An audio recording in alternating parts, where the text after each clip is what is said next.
안녕하세요. 인사이트 코리아입니다. 한국은 세계 기업들의 생존을 판가름하는 결정적인 테스트장으로 여겨지고 있습니다. 한국인에게 팔 수 있다면 해외에서 대박을 낼 수 있다는 말까지 나돌고 있는데요. 이처럼 한국 시장이 성공의 척도처럼 여겨지는 이유는 한국인들 그 자체에 있습니다. 한국인들은 트렌드에 빠르고 민감하며 새로운 것에도 거부감이 없지만 동시에 무척이나 깐깐하고 효율성을 중시하기 때문입니다. 때문에 한국인들 눈에 좋다고 판단되면 약간의 프리미엄도 감수하고 구매하지만 퀄리티가 떨어지거나 효율적이지 않다고 판단되면 순식간에 외면받기에 신상품의 잠재력을 판단하기에 최적화되어 있다는 것이죠. 오늘은 이처럼 깐깐하고 사로잡기 어려운 한국인들에게 맞췄다가 덕분에 해외로 역수출되며 대박났다는 브랜드 탑3 알아보겠습니다. 첫 번째는 스타벅스입니다. 한국에 대한 스타벅스의 애정은 상당합니다. 단순하게 봤을 때는 한국은 커피 사랑으로 유명한 국가이며 그 중에서도 스타벅스의 점유율이 높기 때문에 매출이 높은 국가에 대한 스타벅스의 사랑은 당연해 보이는데요. 하지만 오늘날 스타벅스의 서비스 자체가 한국 소비자들의 취향에 맞춰가는 도중에 완성되었기 때문에 스타벅스에게는 더더욱 각별한 나라이며 또 한국인들에게 맞추는 과정에서 더욱 한국 매출이 늘어나는 결과를 가져왔다고 합니다. 가장 대표적인 것은 2014년 한국 스타벅스가 전 세계 최초로 선보인 사이렌 오더인데요. 매장 반경 2km 내에서 원하는 메뉴를 미리 주문, 결제한 후 간편하게 픽업하는 서비스죠. 기다리는 것을 싫어하고 상대방을 기다리게 만드는 것은 더 싫어하는 빨리빨리의 민족이자 수강 신청부터 티켓팅, 은행 업무, 선물하기까지 모든 것을 간편하게 디지털로 해결하는 데 능숙한 사이버 민족, 그야말로 한국다운 아이디어였습니다. 그리고 스타벅스 코리아에서 사이렌 오더를 선보인 다음날 스타벅스 CEO 하워드 슐츠는 다급하게 한국에 연락했습니다.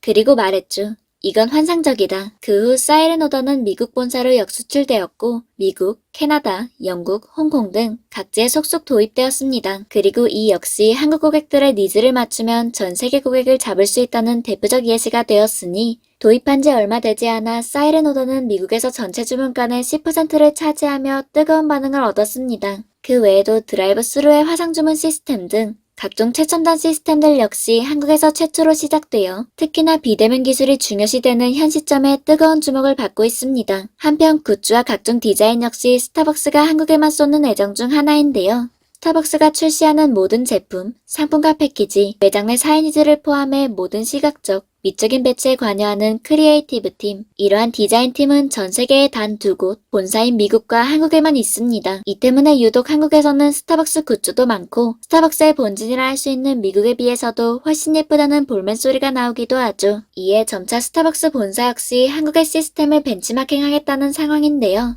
스타벅스 디자인팀은 특히나 한국적 디자인을 상품에 담아내는데도 힘쓰고 있습니다. 고종이 제사를 지내던 황구단의 매화 문양과 건공관리 형태로 수놓은 무궁화, 제주의 수국, 경주, 서울 등 한국의 유명 도시, 훈민정음과 한글 등 다양한 소재를 아름답게 풀어내어 미국 커뮤니티에서 부러움이 쏟아지기도 했습니다. 때때로 이런 한국을 위한 굿즈들은 미국 중고 사이트 등에서 10배 가격으로 거래되는 모습도 포착됩니다. 또한 이러한 상품으로 남은 수익금은 아직 한국에 돌아오지 못한 문화재를 찾아내 한국으로 돌려주는 등 한국적인 아름다움으로 한국의 아름다움을 지켜내는 선순환과 다른 사회적인 활동에 주로 쓰인다고 하니 정말 뜻깊다는 생각이 드네요. 한국 입맛에 맞췄다가 대박난 브랜드. 두 번째는 베스킨라빈스입니다. 한국에서는 아이스크림이 잘 팔리지 않는 비수기, 겨울을 어떻게 극복할지를 고민하다가 일반적인 슈퍼마켓의 아이스크림과는 완전히 다른 아이템, 특별한 기념일 등을 위한 아이스크림 케이크를 만들기로 합니다. 그리고 이러한 전략은 성공적이었죠. 실제로 아이스크림 케이크는 아이스크림계의 성수기인 7, 8월보다 크리스마스가 있는 12월에 더 판매량이 많았고 비수기를 극복하는 아이템이 된 것입니다. 획기적인 아이디어에 미국 본사도 깜짝 놀랐고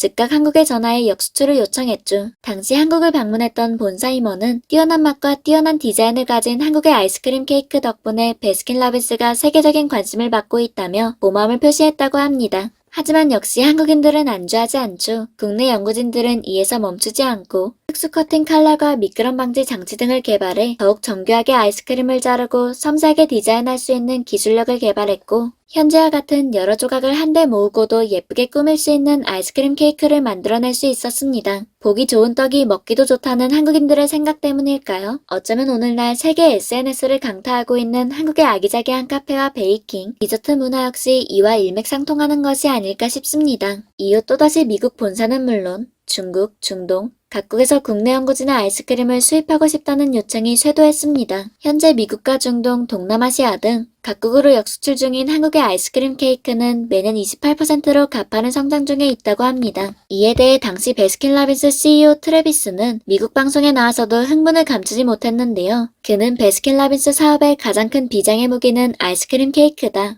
라고 극찬하기까지 했습니다. 그는 던킨그룹이 품고 있는 가장 큰 비밀은 전 세계를 대상으로 아이스크림 케이크가 가진 잠재력이라고 생각한다며 아이스크림 케이크가 보여주고 있는 성과는 그야말로 놀라운 숫자라고 말했고, 던킨그룹을 통틀어서 미국 본사보다도 한국이 포함되어 있는 베스킨라빈스 인터내셔널이야말로 왕관의 보석이라고 극찬해 화제가 되었던 것이죠. 한국 입맛에 맞췄다가 대박난 브랜드, 세 번째는 버거킹입니다. 세계 2위 햄버거 체인점 버거킹, 뜻밖에도 버거킹의 역대 인기 메뉴 중 하나인 콰트로 치즈 와퍼는 미국도 유럽도 아닌 한국이었는데요. 2013년 한국 버거킹에서는 한국인들의 입맛에 맞는 메뉴를 개발하기로 했습니다. 당시 한국인들이 고소한 치즈를 좋아한다는 점을 주목해 모짜렐라, 아메리칸, 파마산, 체다, 4가지 치즈를 넣어 메뉴를 만들었죠. 당시에는 한정 메뉴로만 제공될 예정이었지만 한국인들이 뜻밖에도 폭발적인 반응을 보이자 6개월 만에 정식 메뉴로 채택되었고, 이를 해외 지사가 그냥 지나칠 리가 없었던 것입니다. 한국에서 제안하기도 전에 미국 본사에서 요청이 와 한국 시장에서 큰 인기가 있었던 점을 이유로 들며 꼭 해외에서 출시하자고 먼저 제안한 것이었죠. 콰트로 치즈 와퍼는 곧장 미국, 중국, 태국, 필리핀, 영국, 뉴질랜드 등 6개국에 역수출되었고 역대 신제품 메뉴 중 2번째로 높은 매출을 기록해버렸습니다.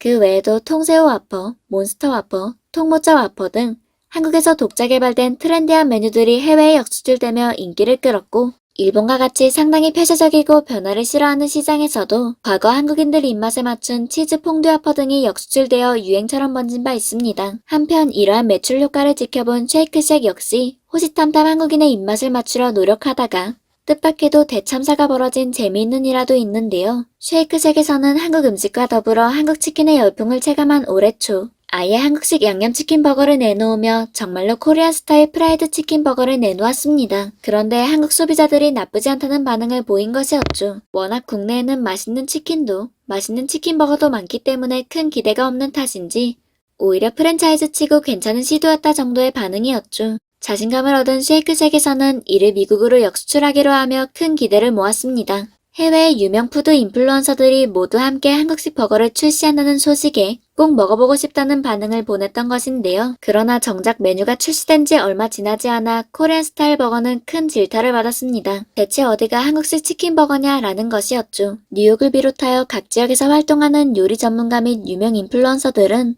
한국식 치킨의 정수는 2번 튀겨 더욱 바삭함에 있다며 단순히 매콤한 고추장 베이스 소스만을 입혀 한국 치킨이 된다고 생각한 것 자체가 아니랬다고 비판했습니다. 이에 쉐이크쉑 측은 한국의 맛을 세계에 더 알리고 공유하고 싶었던 의도라며 자신들이 완벽하게 구현하지 못한 것에 대해 죄송하다는 사과와 함께 메뉴 발매를 중단했는데요. 그럼에도 자신들의 한국식 버거에 실망한 고객들에게 세계 곳곳에 있는 진짜 한국 레스토랑에서 한국의 맛을 꼭 보시길 바란다는 응원 메시지를 보내며 훈훈하게 마무리되었습니다. 하지만 또 다른 방식으로 한국인들의 입맛을 맞춰가며 성공한 패스트푸드점도 있었으니 바로 맥도날드입니다. 매니아도 많고 맛있기로 유명한 한식 자체를 내거는 전공법보다는 한국인들이 만족하는 맛에 집중한 것이 비결이라면 비결일 텐데요. 과거부터 단짠단짠의 진리를 깨우친 한국인들은 짭짤한 메뉴로 식사를 하면 달콤한 디저트를 먹고 또 짭짤한 간식거리를 먹고 나면 달콤한 입가심을 하는 조합을 좋아하죠. 이를 저격해서 내놓은 것이 바로 단짠의 진수,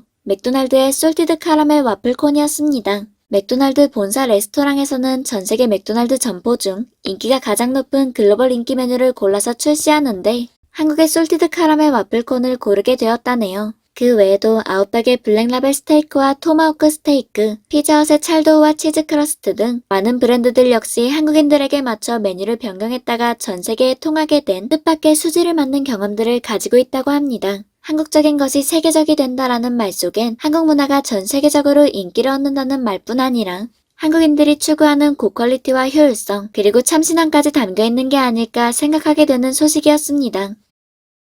지금까지 인사이트 코리아였습니다. 감사합니다.